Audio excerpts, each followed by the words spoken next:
शिव के आदेश का पालन करते हुए ब्रह्मा जी ने दाहिनी जंघा को मंथन किया। एक सुंदर बेटा पैदा हुआ। ब्रह्मा जी ने और देवताओं ने मिलकर उस बेटे का नाम कामदेव रखा। बाई जंघा को मंथन किया, एक बेटी पैदा हो गई जिसका नाम संध्या रखा। देवताओं ने ब्रह्मा के पुत्र कामदेव को वरदान दे दिया कि जिसकी ओर जब भी तू देखेगा तेरी दृष्टि से सब पर काम का असर हो जाएगा। कामदेव ने इस वरदान को सुन के सोचा, इन देवताओं ने मुझे असली वरदान दिया है कि नकली दिया है, एक बार प्रैक्टिकल करके देखो, प्रयोग करके देखो। कामदेव ने ब्रह्मा सहित सारे ऋषि मुनि देवताओं पर अपनी दृष्टि जो घुमाई तो सब के सब भय कामवश योगी तापस। पाम रन की को कहे देखे चराचर नारी में जे ब्रह्म में देखत रहे। ब्रह्मा आदि की बुद्धि खराब हो गई। काम के वशीभूत होकर ब्रह्मा आदि देवताओं ने अपनी बेटी संध्या को गलत दृष्टि से पकड़ना प्रारंभ किया।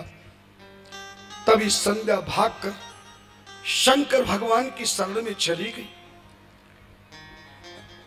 तब जाकर के संध्या की इज्जत बची। शंकर भगवान ने देखा कामदेव ने अपनी दृष्टि डाली है, अपनी कृपा से कामदेव की दृष्टि को हटाया तो ब्रह्मा आदि सब शिव जी के चरणों में गिर गए। इस कामदेव ने हमें दृष्टि डाल करके गलत मार्ग पर चलाया है। हम श्राप देते हैं, जिस दिन भी शंकर भगवान के ऊपर काम की दृष्टि जाएगी उसी दिन ये कामदेव भस्म हो जाएगा।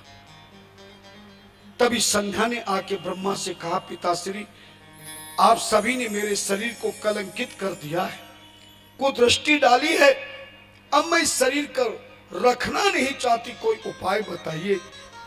ब्रह्मा ने कहा, बेटा तुम शिव जी की शरण में चले जाओ, भगवान शंकर ही तुम्हारे शरीर को पवित्र करेंगे। संध्या शिव जी के चरणों में गई। शिव जी ने आदेश दिया, देवी आज से प्रत्येक मनुष्य की 4 आयु होंगी। पहला शिशु रूप होगा, फिर यौवन रूप होगा और फिर ग्रस्त रूप होगा, फिर बुढ़ापा होगा। जब तक 2 आयु रहेंगी 16 वर्ष की आयु तक पर किसी पर कामदेव का असर नहीं होगा। 16 वर्ष के बाद काम का प्रभाव होगा। लेकिन जो शिव की कथा सुनेगा, शिव का ध्यान करेगा, शिव की पूजा करेगा, शिव का पाठ करेगा, उस पर कामदेव का प्रभाव नहीं होगा। संध्या से कहा, तू जा, मेधातिथि नाम के ऋषि हैं, चंद्रभागा नदी पर यज्ञ कर रहे हैं। वो एक कन्या को चाहते हैं यज्ञ से, इसलिए आज उनकी पूर्ण आहुति है। संध्या जैसे ही ऋषि पूर्ण आहुति करे तो अपने जिंदा शरीर को अग्नि में दे देना, तुझे जलने का कष्ट नहीं होगा। ये कलंकित तेरा शरीर समाप्त होकर जैसे खोट वाले सोने को अग्नि पवित्र कर देती है, तेरा पवित्र शरीर सूर्य लोक में चला जाएगा और सूर्य भगवान तुझे अपनी धर्म पत्नी बना लेगी।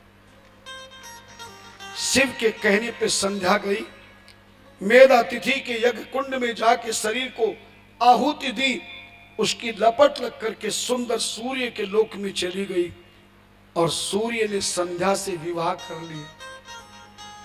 उधर मेधातिथि को एक बेटी यज्ञदेव ने दी, जिस बेटी का नाम अरुंधति रखा। उस अरुंधति ने घोर तपस्या करी। शास्त्रार्थ करने पर वशिष्ठ जी से अरुंधति का विवाह हो गया। हाथ जोड़िए, बात समझ गए। संध्या शिव जी की, भगवान शिव की कृपा से संध्या को सूर्य ने अपनी धर्म पत्नी बना लिया और कहा, देवी तू बहुत सुंदर है। सूर्य भी अपनी पत्नी संध्या से, याद रखना, सूर्य सनातन धर्म का सबसे बड़ा देवता है। और सूर्य की पत्नी का क्या नाम है? जोर से बोलो। हाँ। और विष्णु जी की मैडम का क्या नाम है? और गणेश जी की, है ना? और मां भगवती के पतिदेव तो आप जानते हैं, ध्यान देना, पांचों देवता ग्रस्ती हैं। सूर्य देव ने संध्या से विवाह किया, लेकिन दोनों पति पत्नी में इतनी घनिष्ठ प्रेम हो गया कि सूर्य अपनी पत्नी को एक पल के लिए भी नहीं छोड़ते थे। लेकिन पत्नी शिवजी की परम भक्त थी, पूजा पाठ करती तो भी सूर्य भगवान पास में बैठ जाते थे। ऐसा पति पत्नी में किसी का प्रेम हो जाए तो ग्रस्त जीवन को परम धन्य बना देंगे। आज पति पत्नी में प्रेम न होने के कारण ही, ग्रस्त के जीवन का नियम न होने के कारण आज ग्रस्त जीवन दुखी है, वरना ग्रस्त से बढ़िया सुखी कोई नहीं। जरा ध्यान देना, समय कम है, थोड़ा कथा को एक्सप्रेस करूंगा। मुझे सब ज्ञान है कैसे सुनानी चाहिए। संध्या से विवाह हो गया, घनिष्ठ प्रेम हो गया।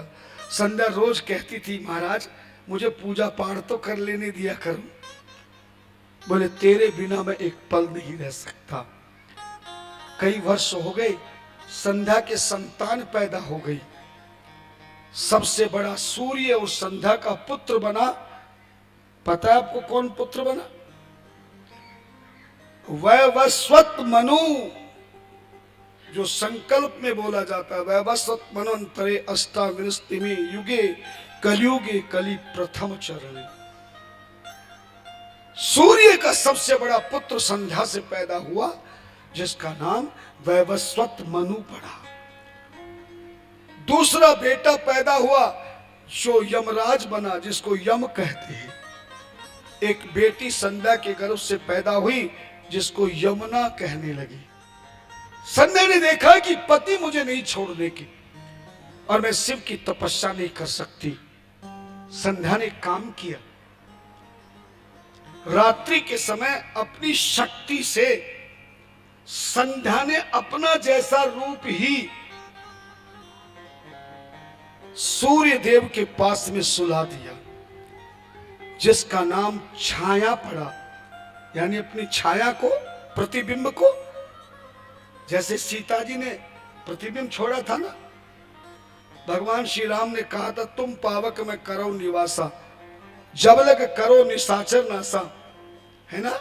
सीता मैं रावण को मारूंगा, असली रूप में रावण तुझे छू नहीं सकेगा, इसलिए तो अपनी नकली सीता छोड़ दे और असली सीता अग्नि में प्रवेश कर जा। रावण के मारने के बाद मैं प्रतिबिंब को अग्नि में दे दूंगा और तू निकल कर मेरे पास आ जा। इसलिए भगवान श्री राम ने, लक्ष्मण गए जब ही लेन फूल फल कंद, जनक सुतासन बोले। लक्ष्मण फूल लेने चले गए थे, तब कहा सीता तुम पावक में करो निवासा, जब लग करो निशाचर नासा। तो निज प्रतिबिंब राख तह सीता, तैसे ही शील सुशील सुनीता। सीता जी ने अपनी वैसी ही सीता का प्रतिबिंब छोड़ा। ऐसे संध्या ने भी अपनी छाया रूप बना के पतिदेव के पास छोड़ के जंगल में चली गई। उस छाया के गर्भ से, सूर्य के अंश से एक बेटा पैदा हुआ, एक बेटी पैदा हुई। बेटे का नाम शनिदेव रखा और बेटी का नाम ताप्ती। अभी मध्य प्रदेश में बुरहानपुर के पास में हम कथा करने गए थे, नाचन खेड़ा, तो हमें दिखाए वो ताप्ती नदी वहां बहती है। यमुना भी जल नदी बनी और ताप्ती भी नदी बनी। कैसे बनी, क्यों बनी, बताऊंगा। और गंगा भी जल कैसे बनी वो भी बताऊंगा। सुनोगे कि नहीं सुनोगे? लेकिन आज नहीं, आज तो शादी का काम करना है। संध्या के यहाँ 3 बेटे बेटी हुए। छाया के यहाँ शनिदेव और ताप्ती बेटी हुई। शनि जैसे बड़ा हुआ वो यमुना को, यमराज को मारने लगा। एक दिन तो अपनी बहन यमुना को लात दिखा के, लात घुमा के मारा। भगवान सूर्य को क्रोध आ गया। बोले मूर्ख, तू भले मेरा पुत्र है, पर आज के बाद मैं तेरे पुत्र का त्याग करता हूं। आज से तू मेरा दुश्मन रहेगा, शत्रु रहेगा, बात मत करना मुझसे। तूने बहन को लात से मारा है, जा मैं श्राप देता हूं। जिस पैर से तूने अपनी बहन को मारने के लिए लगाया, शास्त्र कहता है पदभ्याम स्पर्शे न अग्नि गुरु ब्राह्मणे वचय। अग्नि को, गुरु को, ब्राह्मण को, पर नारी को, कन्या को कभी भी पांव नहीं लगाना चाहिए। जा तेरा पांव आज से लंगड़ा हो जाएगा तू। ऐसा श्राप सूर्यदेव ने शनि को दिया। उधर छाया उसकी माता झगड़ा करने लगी, झगड़े में भी रगड़ा करने लगी, रगड़ा भी तगड़ा होने लगा। सूर्य का दिमाग खराब हो गया। बोले मेरी पत्नी संध्या तो बहुत अच्छी थी, आज तक कभी झगड़ा रगड़ा हुआ नहीं, कहीं मेरी घरवाली पे किसी ने टोना टोटका तो नहीं कर दिया। ये मेरे सामने कैसे बोलने लगी है, मुझे बुरा भला कैसे कहने लगी है। नारद जी को याद किया, गुरु नारद प्रकट हो गए। मेरी पत्नी को देखिए महाराज, ये तो मुझसे घनिष्ठ प्रेम करती थी, पर न जाने मेरी पत्नी को क्या हो गया। ये शनि का सहारा लेती है, शनि के साथ रहती है, उसी की बात को मानती है, अन्य की बात नहीं। नारद जी बोले सूर्यदेव सच कहूं ये तेरी पत्नी है ही नहीं, है नकली है ये। तो बोले असली कहां गई? बोले जंगल में शिव की तपस्या कर रही है। सूर्य भगवान उसी समय भागे और जंगल में पहुंच गए जहां संध्या असली धर्म पत्नी शिव की पूजा पाठ कर रही थी। जैसे ही संध्या ने अपने पति सूर्य को दूर से देखा, घबरा गई। बोले निगोडा ये तो यहां भी पहुंच गए, अब कैसे बचूं? तो संध्या ने सूर्य से पति और पत्नी के रिश्ते से बचने के लिए संध्या ने घोड़ी का रूप बना लिया। किसका रूप बनाया? घोड़ी। घोड़ी का। सूर्य जब पहुंचे देखा अभी तो संध्या बैठी थी, इसकी जगह घोड़ी कहां से आ गई। आंख बंद करके ध्यान लगा के देखा, ओहो मुझसे बचने के लिए घोड़ी का रूप बनाया है। अब घोड़ी और इंसान का तो पति पत्नी का रिश्ता हो ही नहीं सकता, और पत्नी को मैं उसकी इच्छा से विरुद्ध नहीं कर सकता हूं। चलो अगर इसने घोड़ी का रूप बनाया है तो मैं अपने शरीर को भी घोड़े का रूप बना लेता। सूर्य भगवान घोड़े का रूप बनाया, संध्या घोड़ी के रूप में रही, कई वर्षों तक रहे। उस घोड़ी के गर्भ से, घोड़े रूप में सूर्य के अंश से भी संतान पैदा हो गई, और जो संतान पैदा हुई उनका नाम अश्वनी कुमार रखा। अश्व कहते हैं घोड़े को, घोड़े के बेटे को अश्वनी कुमार। भागवत में भी सुना होगा, आनंद आ रहा ना कथा, पहली बार सुन रहे हो ना? जितनी देर बिठा के रखोगे, अब रोजाना देरी हो जाती, मैं क्या करूं? ध्यान देना। घोड़ी से अश्वनी कुमार हुए, तभी शिव भगवान प्रकट हो गए। संध्या तेरी तपस्या परिपूर्ण हो गई है, तुम अब असली रूप में प्रकट हो जाओ। सूर्य और घोड़ी संध्या प्रकट हो गई।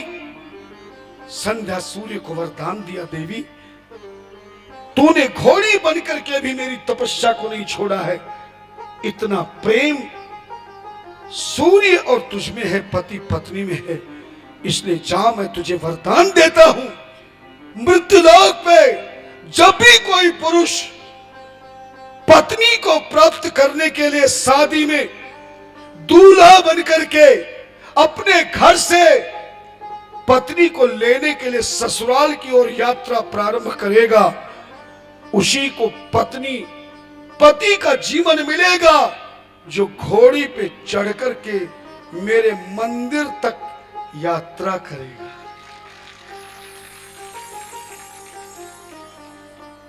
समझ गए कि और बताऊं?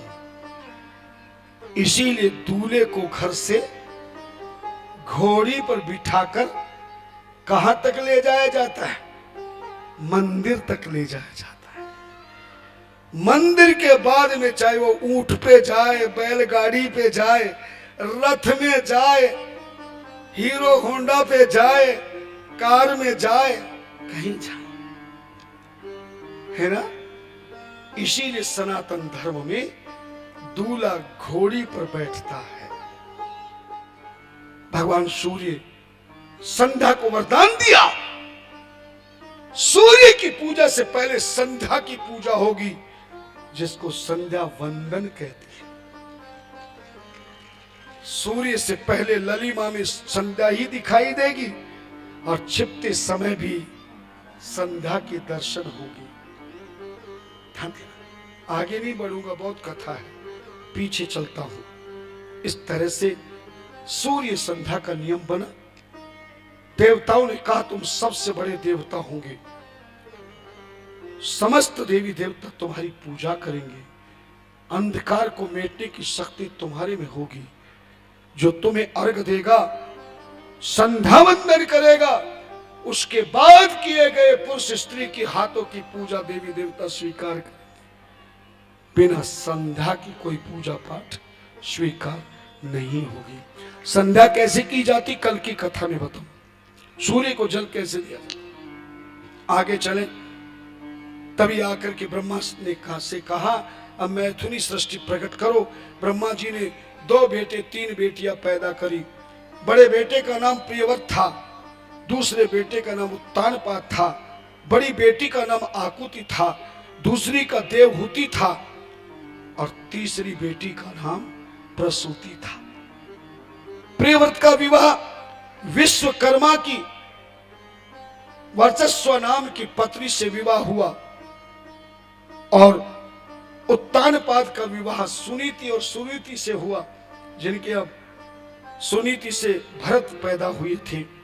आकुति का विवाह रुचि प्रजापति के साथ में हुआ, जिनके दक्षिणा नाम की पुत्री और दक्षिणा नाम यज्ञ भगवान हुए।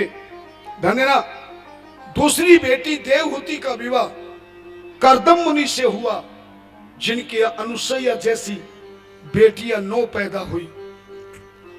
कपिल देव अवतार 24 अवतारों में कपिल देव अवतार इन्हीं कर्दम मुनि के यहां हुआ। और तीसरी बेटी प्रसूति का विवाह ब्रह्मा के सबसे छोटे पुत्र दक्ष के साथ में किया। इन 5 संतानों में प्रियव्रत, उत्तानपाद, आकुति और देवहूति, इन 4 संतानों का पूरा विवरण वेदव्यास जी ने श्रीमद् भागवत महापुराण में किया है। केवल शिव पुराण में सबसे छोटी बेटी प्रसूति, जिसकी शादी महाराजा दक्ष से हुई, केवल उसका चरित्र दिया गया है। प्रसूति दक्ष के साथ विवाह हुआ। वीरुणी नाम की पत्नी का भी दक्ष के साथ विवाह हुआ। महाराजा दक्ष ने को आदेश दिया ब्रह्मा ने कि तुम सृष्टि की रचना करो। पृथ्वी पर उसे राजा बना दिया, कनखल राजधानी बना दी। महाराजा दक्ष ने सबसे पहले 60 बेटियों को जन्म दिया। कितनी बेटियों को? 7 नहीं, 60, 60, जिसमें 13 बेटियों का विवाह धर्मराज के साथ में किया, सूर्य के पुत्र यमराज के साथ में किया, और 10 बेटियों का विवाह कश्यप मुनि के साथ में किया। कश्यप मुनि धन्यना, ये जो उत्तानपाद वीरव्रत बने, ब्रह्मा जी ने अपनी दाहिनी जंगा से पहला पुरुष पैदा किया था और बाईं जंगा से एक स्त्री पैदा की थी। पुरुष का नाम मनु रखा स्त्री का नाम सतरूपा रखा। ध्यान देना, ब्रह्मा जी ने केवल मनुष्यों को जन्म दिया है। मनु सतरूपा के ही 5 संतान पैदा हुई थी। ध्यान देना, आगे चल के मनुष्य मनु की संतान होने के कारण ही हमें मनुष्य कहा जाता है। लेकिन मनुष्य के अलावा पशु पक्षी जीव जंतु पेड़ पौधे नाग किन्नर गंधर्व ये ब्रह्मा जी ने पैदा नहीं किए। ये कश्यप ऋषि की 13 पत्नियों से देवता राक्षस गंधर्व नाग अप्सराएं गंधर्व पेड़ पौधे जीव जंतु पशु पक्षी ये सब के सब कश्यप ऋषि की संतान है। इसलिए शास्त्र ने ऐलान किया, जिसको अपना गोत्र मालूम ना हो वो कश्यप गोत्र बोल के संकल्प कर सकता है, उसे सारे गोत्रों का फल मिल जाएगा। 60 बेटियों का विवाह हो गया। 27 बेटियों का विवाह चंद्रमा के साथ में किया। सभी बेटियों का विवाह करने के बाद सबसे छोटी 2 बेटियां बच गई।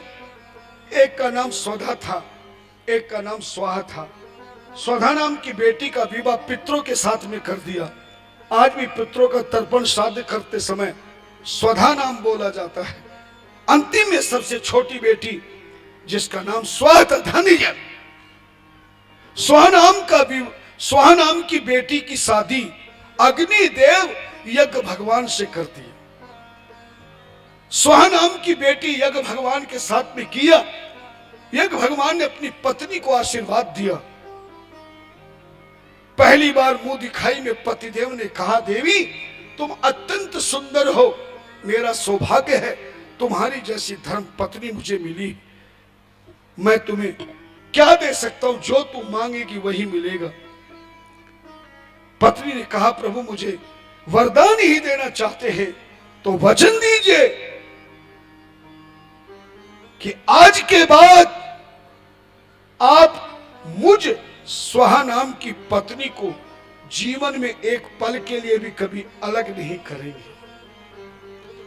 यज्ञ अग्निदेव यज्ञ भगवान ने कहा, देवी जाओ मैं तुम्हें वरदान देता हूं, जब भी मुझ अग्नि में कोई हवन करेगा वो कितनी भी सामग्री बढ़िया बना ले, कितनी भी मंत्र बोल लेवे, ऐ देवी आज से मैं तुम्हें वरदान देता हूं, मैं उसी की आहुति को स्वीकार करूंगा जो आहुति देते समय मेरी पत्नी स्वाहा का नाम बोला जाएगा। यदि हवन के मंडप में बैठा हुआ कोई भी स्त्री पुरुष हाथों से आहुति भी ना देवे और यजमान के हाथों से आहुति डालते समय बिना आहुति डाले कोई स्वाहा शब्द बोल देगा तो मैं बिना सामग्री के भी उसकी आहुति को स्वीकार करूं। इसीलिए कभी भी अग्नि में हवन करो तो क्या बोला जाता है, पर आज तक किसी ने बताया नहीं ये स्वाहा क्यों बोला जाता है, स्वधा पितरों के तर्पण में क्यों बोला जाता है। ध्यान देना, महाराजा दक्ष ने 10,000 बेटे और पैदा किए जिनको नारद जी ने शिक्षा देकर सन्यास दिला दिया। दक्ष बड़े गुस्सा हो गए, ब्रह्मा ने कहा तू और पैदा कर ले। महाराज दक्ष महाराज ने एक और विवाह विरुणी से किया, उसके 10,000 बेटे पैदा हुए मगर नारद जी के पास भेज दिया। और नारद जी क्या करते तुम्हें मालूम है, तुलसी जी ने लिखा, नारद सिख जे सुनहि नर नारी अवश्य भवन तज होए भिखारी। नारद जी ने उन 10,000 बेटों को भी संन्यास दे दिया। अब 20,000 बेटों को, किसी पिता के 20,000 बेटों को कोई महात्मा संन्यास दे दे और घर का कोई कुल बचे नहीं। महाराजा दक्ष को नारद जी पे बड़ा गुस्सा आ गया। नारद जी ब्रह्मा के पुत्र हैं, महाराजा दक्ष के बड़े भाई हैं। जब पता चला मेरे 20,000 पुत्रों को संन्यास दे दिया, तभी नारद जी को महाराजा दक्ष ने श्राप देते हुए कहा, किम कृतम ते अधम श्रेष्ठ साधु नाम साधु लिंगते भिक्षो मार्गोर अर्भकानाम वैतरशीत साधुआ करीनु निर्दयस्त्वं सुनिलज्ज शिशुदिवीदिरोशोपः हरे पार्षद मध्य वृथा चले मूल। ऐ नारद, तुम महान दुष्ट व्यक्ति हो, दूसरे के घर को उजाड़ने वाले हो। आज के बाद किसी का घर न उजाड़ो, इसलिए जाओ मैं तुम्हें श्राप देता हूं। विभवेद भ्रमतः स्ते ततः पद्मलोकेषु नैस्थरम। आज के बाद तुम ज्यादा देर एक जगह पर तुम्हारा पांव नहीं टिकेगा, तुम चलते ही रहोगे ताकि किसी का घर उजड़ ना सके। तभी ब्रह्मा प्रकट हो गए, दक्ष को धमकाया, मूर्ख, संत जो भी करता है वो भलाई के लिए करता है। जानता है तेरे 20,000 बेटों को भजन कीर्तन में क्यों लगाया? क्योंकि वो 20 के 20,000 पुत्र न स्त्री शरीर था न पुरुष शरीर था। तूने मनुष्य जाति में तीसरी जाति पैदा की जो किन्नर कहलाएगी, हिजड़ा कहलाएगी। इसीलिए उनको भजन कीर्तन में लगा दिया, वरदान दे दिया, जो भी हिजड़ों को अपने घर आने पर आशीर्वाद लेगा उसके घर में हिजड़े के आशीर्वाद से जीवन में सुख ही सुख संपदा प्राप्त होगी। शास्त्र कहता है बुधवार के दिन अगर हिजड़े के हाथ से 1 रुपए का सिक्का मिल जाए, कौन से दिन? बुधवार का दिन हिजड़े के दर्शन हो जाए, उसके हाथ से 1 रुपए का सिक्का मिल जाए, तो फिर तुम्हें लक्ष्मी के पीछे भागने की जरूरत नहीं, लक्ष्मी तुम्हारे पीछे पीछे भागेगी।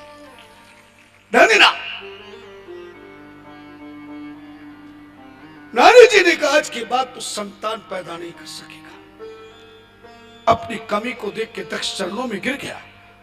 ब्रह्मा तो चले गए, महाराज जो तुम्हें मैंने श्राप दिया उस पाप से कैसे मुक्ति प्राप्त करूंगा?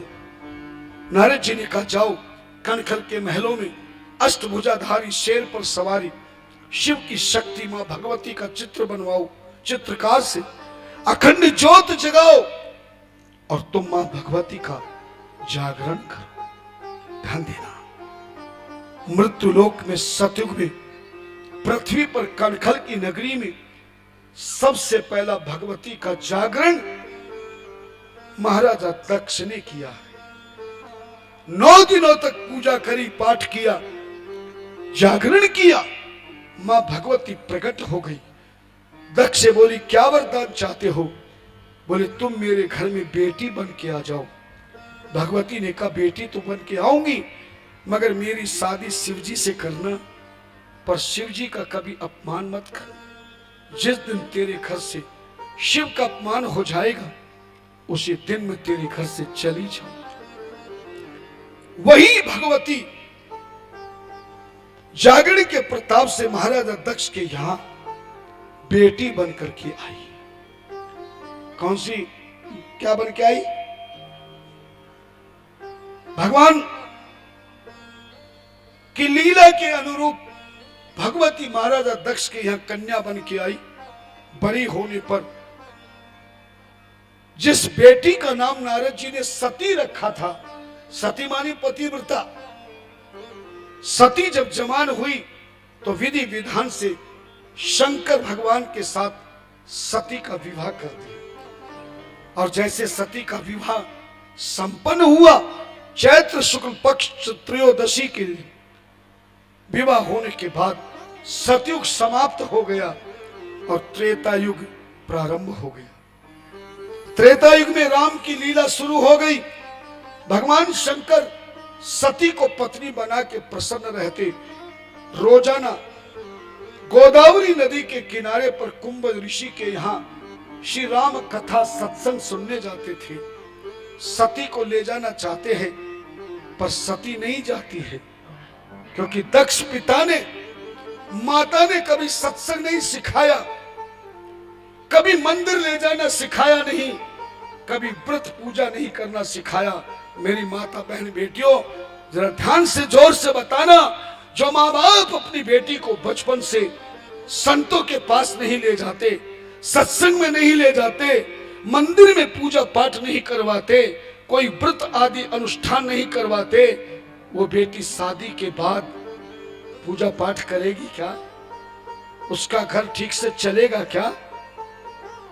सही कहूं तो आज की माता अपनी बेटी के लिए बहुत प्रयास करते हैं, लेकिन बेटी को आप धर्म कर्म नहीं सिखाते हो। शास्त्र कहता है जन्म लेने के बाद बेटी को संतों के दर्शन सत्संग में ले जाना चाहिए, पूजा पाठ कराना चाहिए, धर्म कर्म के बारे में बताना चाहिए, ताकि ससुराल में जाकर के धर्म पत्नी बन सके। ध्यान देना, आप जानते हो कितनी बड़ी गलती करते हो। तुम्हारी बेटी के घर में बेटी ससुराल में सुखी क्यों नहीं होती? पहले जमाने में कोई बेटी को देखने नहीं आता था, बिना देखे बेटी का विवाह होता था, जीवन भर सास ससुर की सेवा करती थी, पति के साथ जीवन व्यतीत करती थी। आज हम खूब देख कर आते हैं अपने बेटे के लिए बहू, लेकिन देखने के बाद भी वो बिगड़ जाती है, नखरे दिखाती है, आंखें दिखाती है, फिर कहते महाराज मेरी बहू ऐसे ऐसे क्यों करेगी, जब माँ बाप ने उसे धर्म कर्म नहीं सिखाया। ध्यान देना, जरा एक बात पूछना चाहूंगा, जोर से बताना सब मिलके। रामायण तुमने सुनी होगी, सीता जी का विवाह जिस दिन होना था, राम जी को धनुष तोड़ना था, जरा जोर से बताना, सीता की माता ने सीता जी को शादी के दिन कहां भेजा था? जोर से बोलो। हाँ, गोरा पूजन जननी पठाई, ऐसा लिखा है। शिव जी के मंदिर में सीता जी को शादी के दिन माता सुनैना ने गोरा पूजन के लिए भेजा। सीता जी को कहां भेजा? गोरा पूजन के लिए भेजा। मगर आज की माता शादी के दिन अपनी बेटी को कहां भेजती है? हाँ, जो कथा करा रहे उनका भी ब्यूटी पार्लर है, इसलिए बुराई नहीं कर रहा हूं। हाँ, कहीं भेंट ही कम हो जाए कि हम तो एडवर्टाइजिंग के लिए बुलाए थे, तुम यहाँ। ब्यूटी पार्लर जाना कोई बुरा नहीं है, पर माँ बाप को ध्यान रखना चाहिए, शादी के बाद बेटी ब्यूटी पार्लर तो अपने आप चली जाएगी, रोजाना जाएगी। इसलिए याद रखना, शिव पुराण की कथा को भूल नहीं जाना। जिस दिन बेटी की शादी हो, सुबह सहेलियों के साथ में माता अपने साथ जाकर गणेश जी के पास जो गोरा जी है, उस गोरा जी की पूजा करनी चाहिए।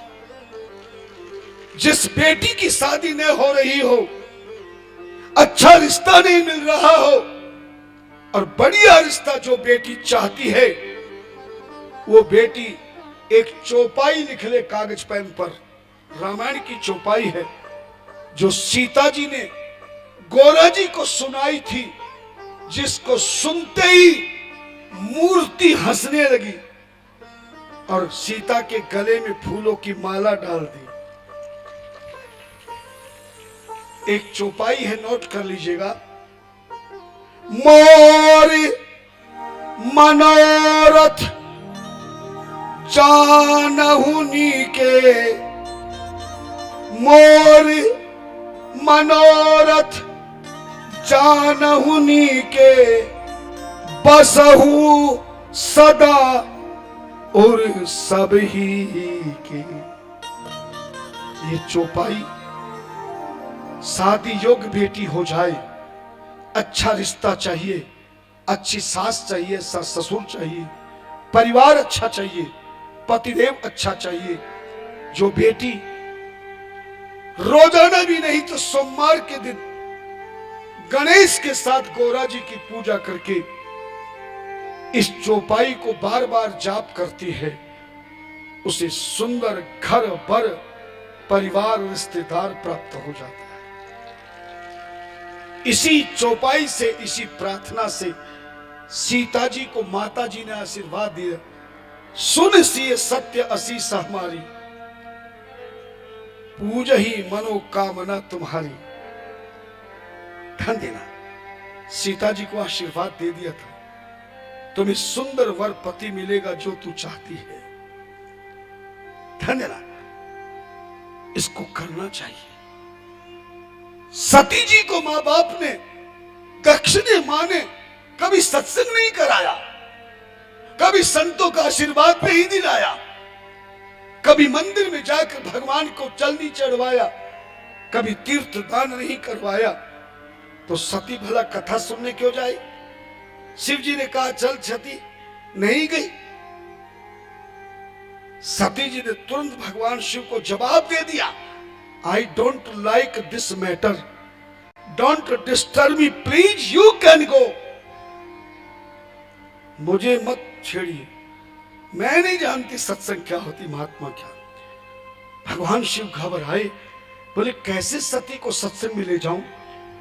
एक दिन शिव जी बैठे, जैसे सत्संग करके आए तो सती के सामने कहने लगे, देवी जहां मैं जाता हूं वो मुझे बहुत अच्छी लगती है, इतनी अच्छी लगती है, इतनी अच्छी लगती है कि मेरा आने का मन ही नहीं करता। सती जी को कह तो रहे थे सत्संग अच्छी लगती है, पर सती जी क्या समझ रही थी? पत्नी पति के मुंह से कोई बात सुने तो नेगेटिविटी पहले आती है, पॉजिटिविटी कम आती है, नकारात्मक पहले सोचती है। अगर बेचारा घर वाला देर हो जाए, खुद बाजार में जाएगी, 3 घंटे बाद आएगी, पति पूछ रहे देर क्यों, चुप हो जाओ। और घर वाला बेचारा आधा घंटा लेट हो जाए, आते प्रश्न करेगी कहां गए थे, और वो कह दे वो मिली थी, सो बात करने लग गया। अब ये नहीं पूछेगी कौन मिली थी, अच्छा इसीलिए जाते हो। अरे मेरी देवी, मेरी सगी बहन मिली थी। अब क्या जवाब हो? सती जी की शिव के मुंह से सुन के बहुत अच्छी लगती है, रात भर नींद नहीं आती। आई, बोले कहीं अकेले भेजने के चक्कर में मेरा घर ना उजड़ जाए। सुबह तैयार हो गई, बोले देवी किसके लिए? बोले जहां तुम जाते हो मैं भी जाऊंगा, कौन सी अच्छी लगती मैं भी देखूंगी। त्रेता युग में भगवान शंकर के साथ में पहली बार सती जी कथा सुनने जा रही है, मगर कथा सुनने नहीं, अपनी शंका मिटाने जा रही है। लिखा गुसाई जी ने इस प्रसंग को, एक बार त्रेता युग माही, शंभु गए कुंभज ऋषि पाही, संग सती जग जननी भवानी, पूजे मुनि अखिलेश्वर जानी। जान और कहत सुनत रघुपति गुण गाथा, कछु दिन तहा रहे गिरिना था, मुनिशन विदा मांग त्रिपुरारी, चले भवन संग दक्ष कुमार। सती जी आज पहली बार कथा सत्संग में जा रही है। आकाश से देवताओं ने फूलों की वर्षा करी, जय हो भवानी, जय हो जगदम्बे। मगर 9 दिन तक राम कथा हुई। शिव जी ने तो खूब कथा सुनी, पर सती जी ने एक शब्द नहीं सुना। बल्कि कथा सुनाने वाले को मुंह मटका मटका के अपमानित करने लगी। देख कैसे बोल रहा है, देख कैसे कर रहा है, मेरे पति से बड़ा कोई कथावाचक होगा क्या? ऐसा अभिमान करके 9 दिन तक राम कथा नहीं सुनी, केवल बैठ गए। जब वहां से विदा होके चले, दंडक वन में श्री राम जी सीता को ढूंढते हुए मिल गए। हे खग हे मृग मधुकर श्रेणी, तुम देखी सीता मृग नैनी। शिव जी ने राम जी को पहचान लिया, मेरे प्रभु लीला कर रहे। दूर से प्रणाम किया, जय जय जय सच्चिदानंद रूपा। चरणों में गिर गए, जमीन पे लेट गए। सती जी ने उठाया, किसको प्रणाम कर रहे हो? अरे बोले देवी ये मेरे भगवान हैं, परमात्मा है, इष्ट देव है। कौन से इष्ट देव है? बोले जासु कथा कुंभज ऋषि घाई, भगति जासु में मुन ही सुनाई, सोई मम इष्ट देव रघुवीरा, सेवत चाहि सदा मुनि धीरा। तुम भी प्रणाम करो देवी। सती बोले चुप हो जाओ, ये भगवान दिखाई दे रहे जो घरवाली के लिए रो रहा है। आज तक घरवाली को रोते देखा घरवाले के लिए, मगर आज तक किसी घरवाले को घरवाली के लिए रोते नहीं देखा। मैं के चली जाए तो और खुश हो जाता, चलो आजादी मिली, फोन करता रहूंगा। किसको? सब जानते हो, तो मुझसे मत कहला। हाँ, घरवाली बार बार फोन करती है, एक बार ना उठावे तो कहती क्या कर रहे थे? हाँ? ध्यान देना। सती जी को बार बार शिव जी समझा रहे हैं, नहीं प्रणाम किया। कैसे प्रणाम करेगी? बोले भगवान है, जिनकी पत्नी को कोई उठा ले गया, वो कैसा भगवान? और देखो ना, कभी पेड़ पौधे जीव जंतु पशुओं से पूछ रहा है, अरे पुलिस में जाकर रिपोर्ट लिखानी चाहिए। ये तो मुझे कोई बुद्धिमान इंसान भी नजर नहीं आ रहा जिसको तुम भगवान कहते हो। अगर तुम्हारे भगवान है तो उनकी परीक्षा लूंगी। शिवजी ने कहा देवी, मेरा परमात्मा, मेरा भगवान परीक्षा का विषय नहीं है, ईश्वर परीक्षा का विषय नहीं देवी। अरे ईश्वर तो प्रतीक्षा का विषय है, ईश्वर तो प्रतीक्षा का विषय है। प्रतीक्षा मानी इंतजार की जाती है, कभी भगवान की परीक्षा नहीं ली जाती। तुम भी तो लेती हो, तुम भी लेते हो। मेरे पोता हो जाए, हनुमान जी तेरे रोड चढ़ाऊंगा। दुर्गा मैया मेरी बेटे की शादी हो जाए, जागरण करवाऊंगा।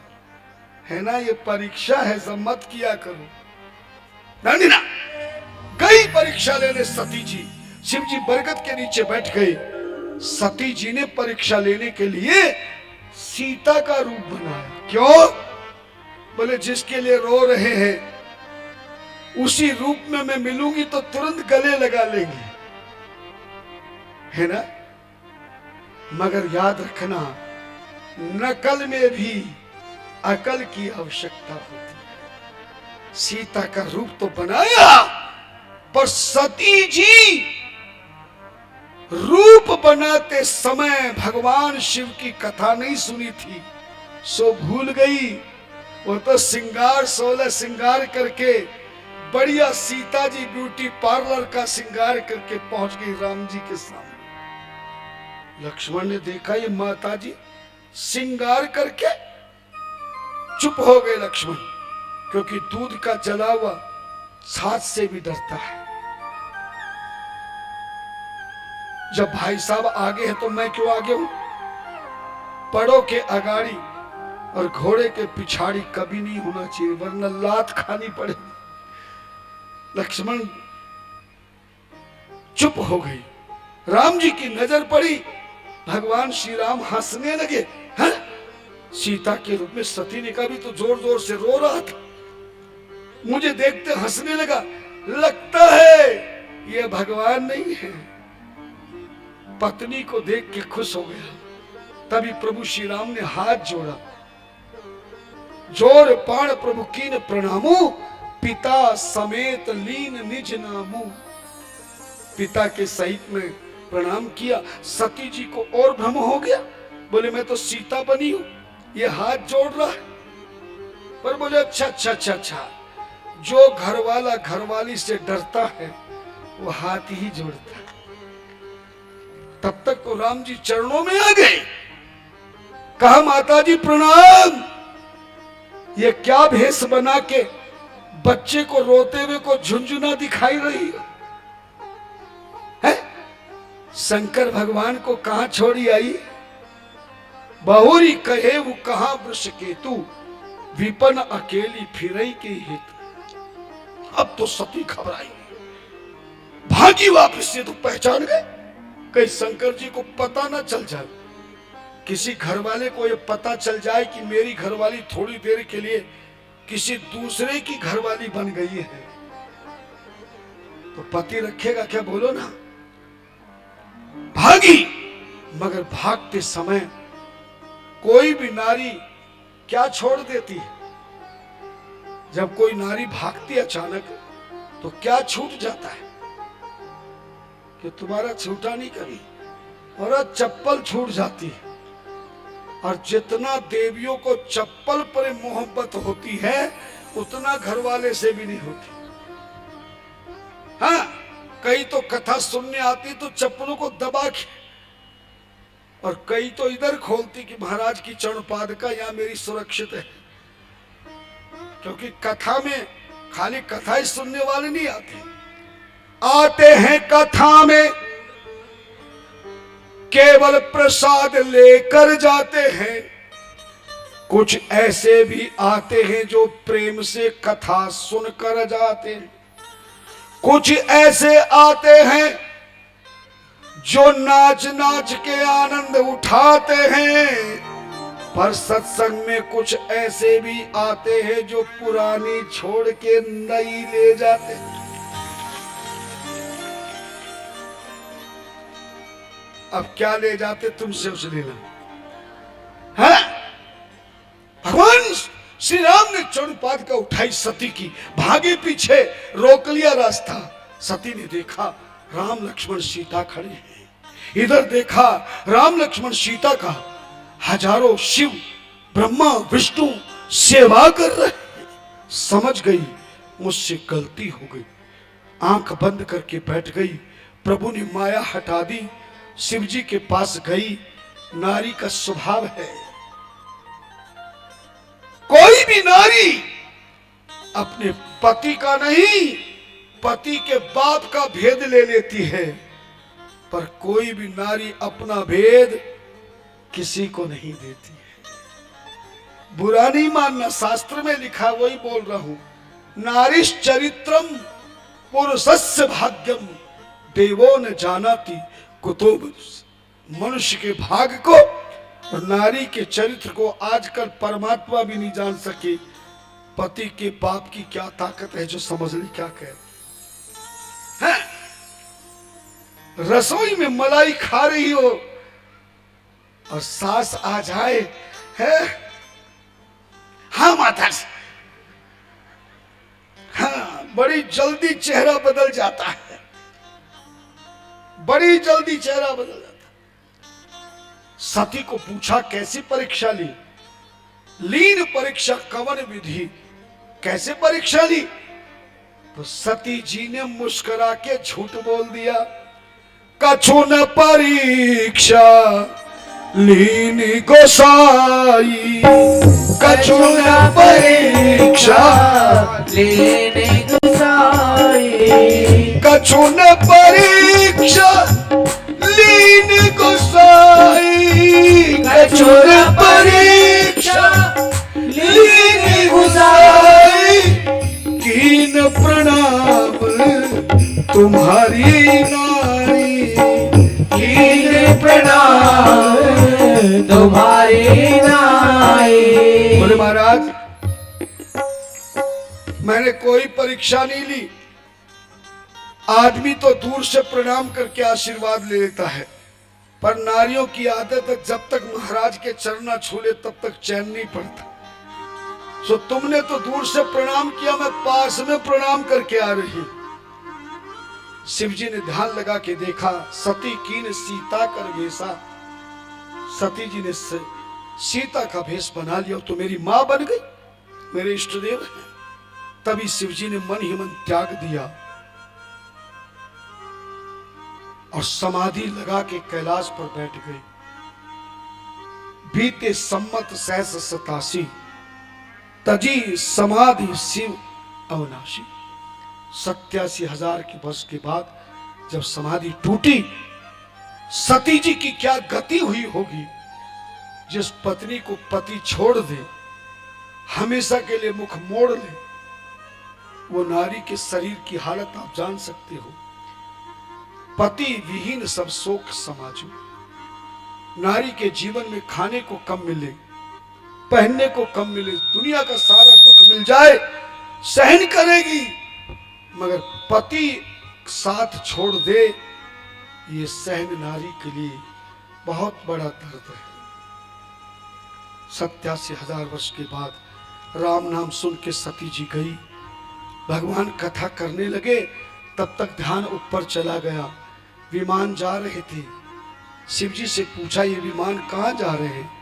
बोले कनखल में तेरे पिता दक्ष ने यज्ञ रचाया है, हमारा उसका बैर चल रहा है, सो हमें नहीं बुलाए। सती बोले तुम मत जाओ, मैं तो जाऊंगी, बहुत समझाए नहीं रही। नांदिया पे बिठा के वीरभद्र आदि को भेज दिया।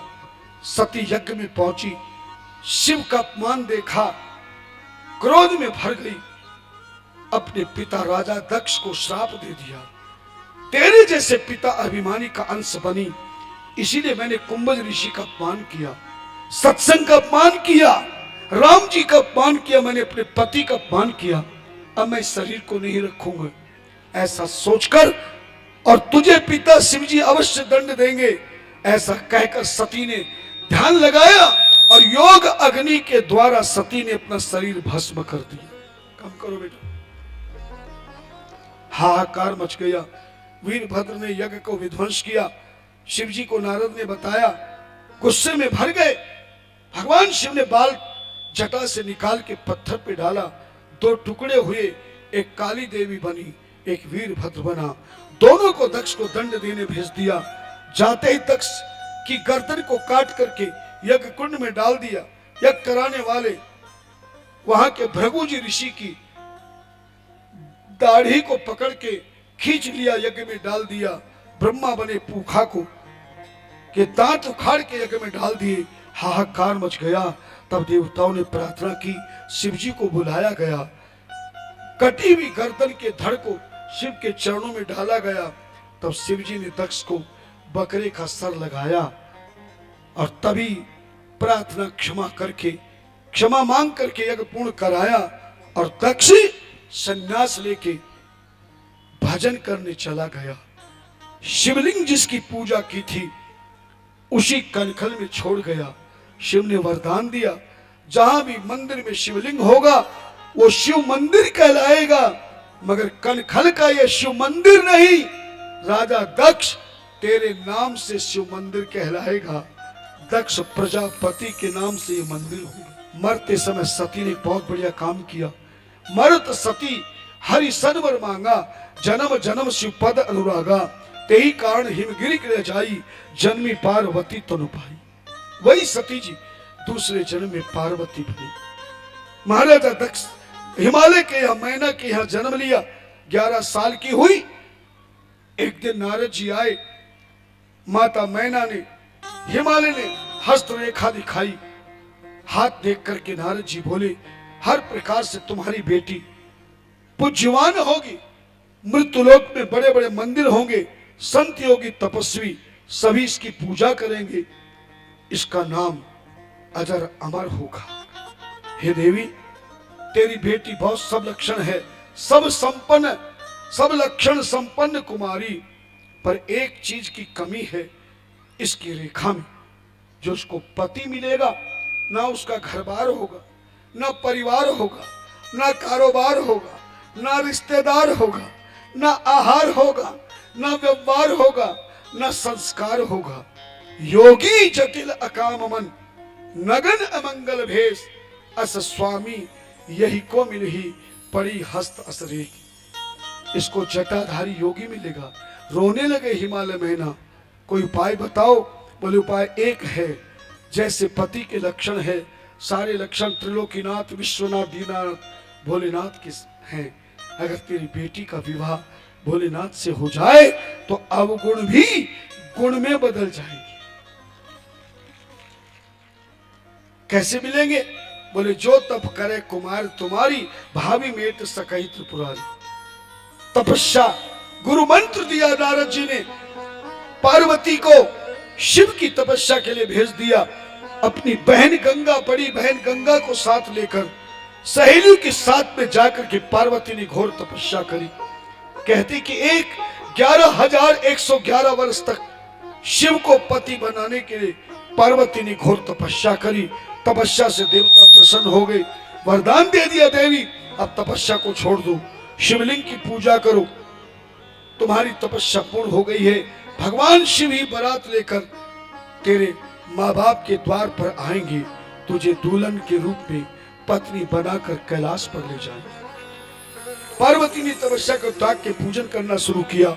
उधर राम जी के कहने पर शिव जी ने सप्त ऋषियों को परीक्षा लेने भेजा, बहुत बहकाया कि तेरा पति जिसके लिए तू तपस्या कर रही है वो तो बहुत खराब है, अगर पति बनाना तो विष्णु भगवान को बना ले।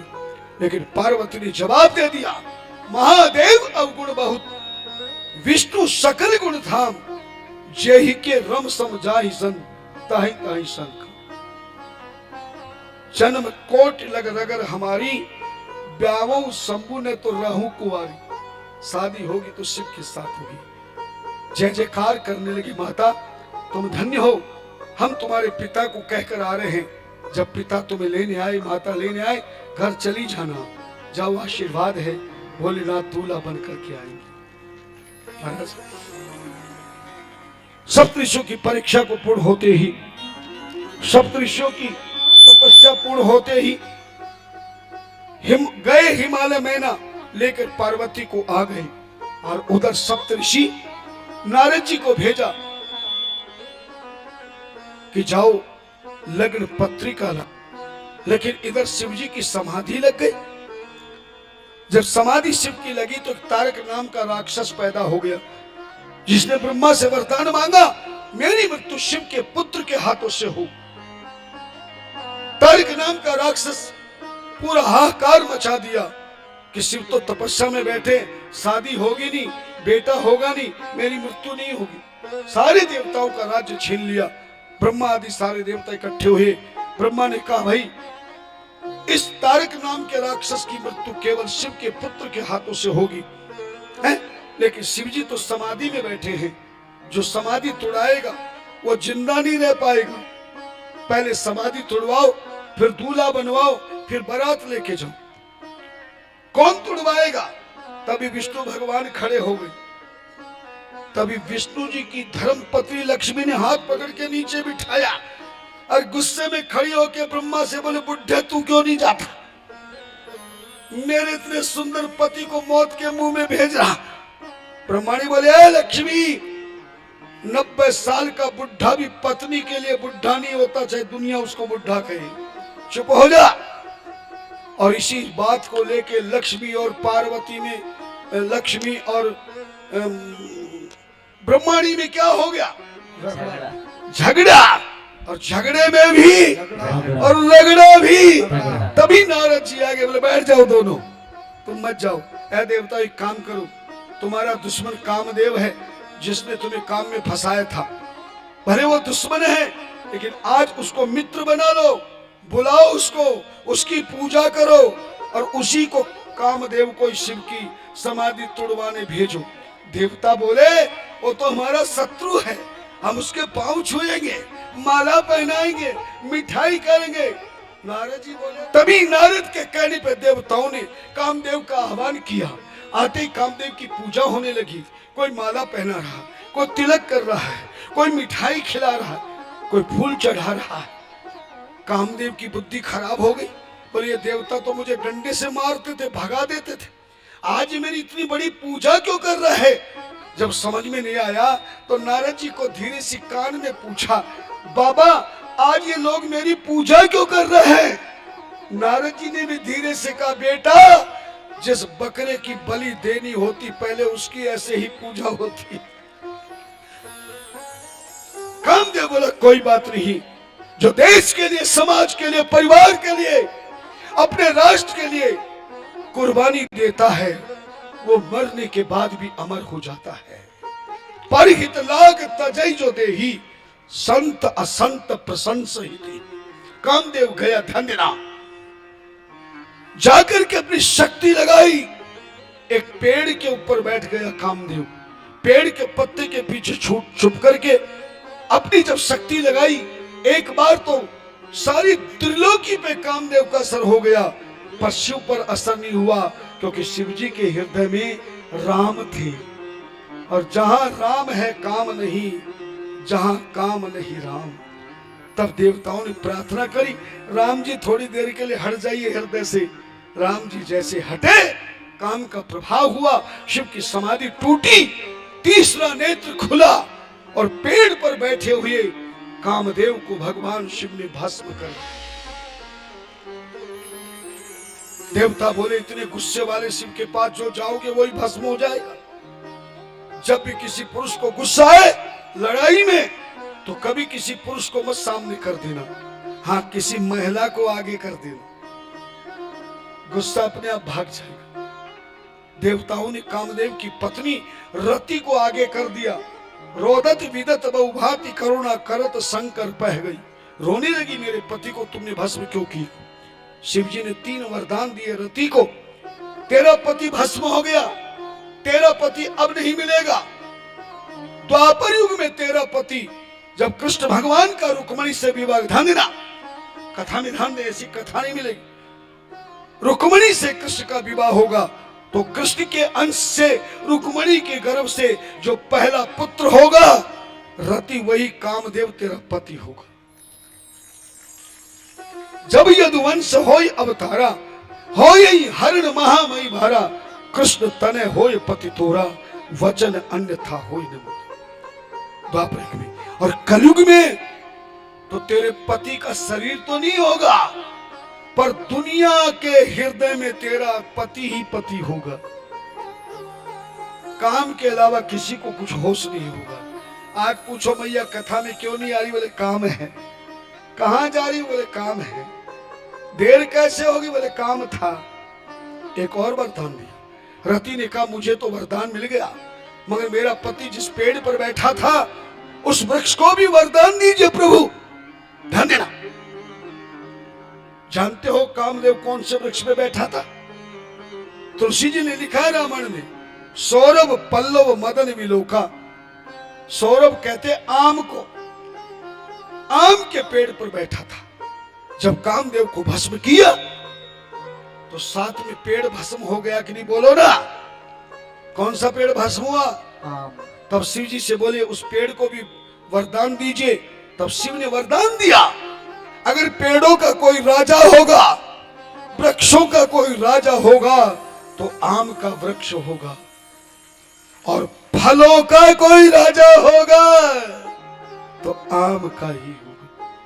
ये आम की जड़, आम का छिलका, आम की टहनी, पत्तों की टहनी हमेशा पुज्यवान बनेगी। जो इस आम की लकड़ी से, समीधा से यज्ञ हवन करेगा, सारे देवी देवता उस हवन से प्रसन्न होके आम की कृपा से वरदान देंगे। और जो कलश में आम के पत्तों की टहनी लगाकर, मंगल कलश बनाकर जो आशीर्वाद में लेकर घर जाएगा, उस कलश के जल का सही प्रयोग करेगा, उस आम के पत्तों की टहनी का प्रयोग करेगा, उसके घर में भगवान शिव पार्वती गणेश रिद्धि सिद्धि के साथ सदा निवास करके आनंद ही आनंद प्रदान कर। आप लोग को भी कलश मिलता होगा। हमने देखा कलश यात्रा में लोग कलश घर ले जाते हैं, मगर आज तक तुम्हें किसी ने नहीं बताया होगा इस कलश का क्या करना चाहिए, कलश के जल का क्या करना चाहिए, नारियल का क्या करना चाहिए, आम के पत्तों की टहनी का क्या करना चाहिए। कितने लोग सुनना चाहते हैं, पर आज नहीं सुनाऊंगा क्योंकि शादी है। हाँ, शादी में केवल शादी की बात होती है।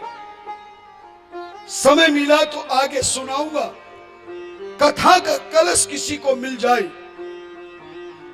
सत्यनारायण की कथा में, हवन यज्ञ में, दिवाली की पूजन में, विशेष पूजन में अगर वो कलश किसी को मिल जाए तो जन्म जन्मांतर के पापों से मुक्ति हो जाती।